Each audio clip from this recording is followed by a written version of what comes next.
Welcome to a fresh edition of our program TVC Breakfast. My name is Etoma Edu. Rise and shine in Nigeria. It is time for breakfast, and as usual here on the TVC Breakfast Show, we've got quite the spread for you. Thank you for choosing to join us this morning. We're broadcasting live from our studios in Echo Atlantic, Lagos. I'm Olamide Odekule. Good morning, everyone, and welcome. This is TVC Breakfast. A few days after I celebrated a new year, and yes, I'm still taking gifts. My name is Nelson Etta. Thank you so much, guys, for being here today. Absolutely. Thank you so much for joining us on the Wednesday edition of TVC Breakfast. We're here as usual to give you all the information that you deserve to know.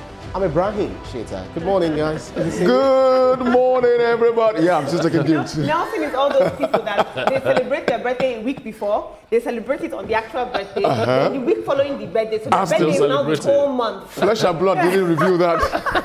How are we doing this morning? Very well, very well. Ibrahim looking very dapper. Nelson, cutie pie. You're talking very sharp. Are you going somewhere after this? No, I'm going home. But that's because of that, I might take you to lunch.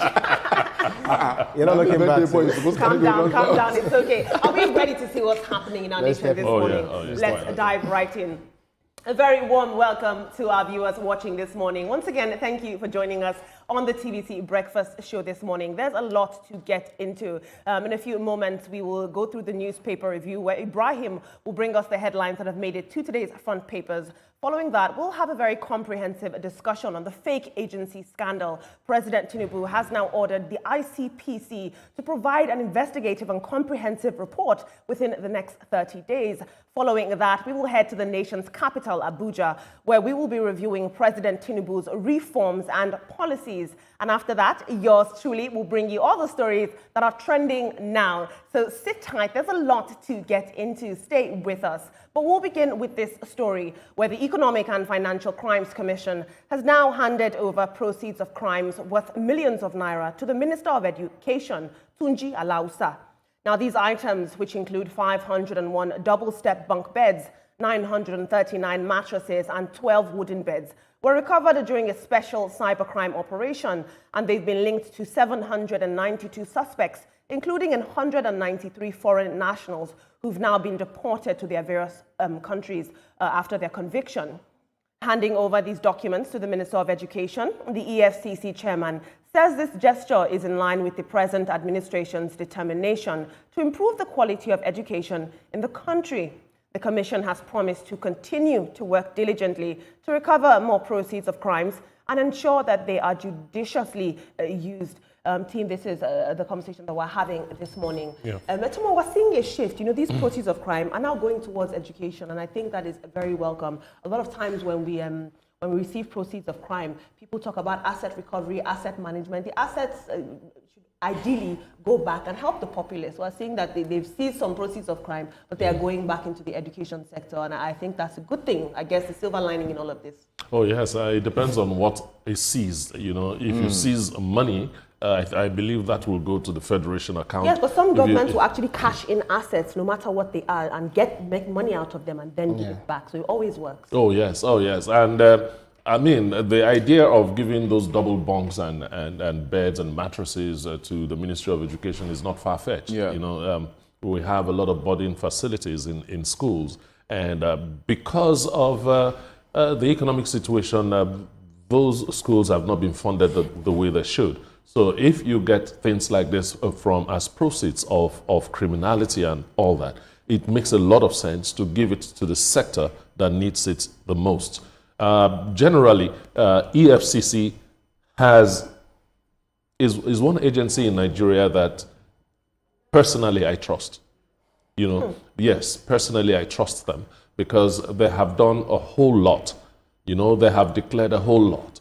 I was reading something about their incursion into cyber crimes, and I was amazed at how much these guys have gone, how far they have gone with their work. They sound and look like an agency that says, this work, we will do it and we will do it right. So it's kudos to them. I really appreciate the management and the whole agency in general.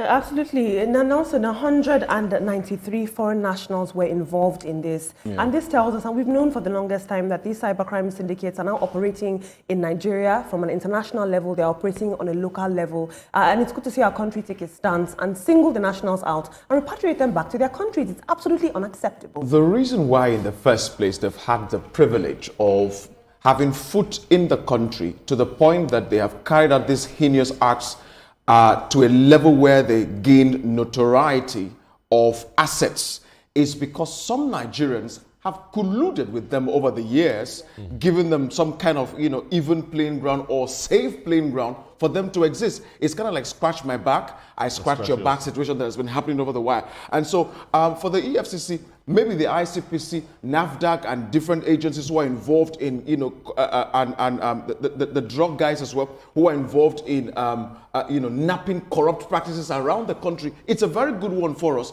I'm saying that, I'm still on the foreign national matter, I'm saying that we need to strengthen our house to the point that we cannot, as a matter of patriotism, allow, foreign nationals to come in, usurp us, and run away to their own countries. No, it can't be sustained in no way at all. So it's a good one. And the Minister of Education, Tunji himself, has acknowledged that the current administration have done all they can in several occasions to ensure that forfeited assets are returned to the Ministry of Education. In fact, he says that the Ministry of Education has enjoyed much more in that sense than any other person. So it's a good one. It's a good Absolutely. So is the Minister of Education enjoying the loot now? Oh, yeah. I have to say, even though this is a story about crime, I believe that the most compelling part of this story is that some children will now have bunk beds, they will have resources, and that shifts the conversation from punishment to public value. That is where we want to see happen when assets are retrieved in this way. Most definitely. It's so sad when you see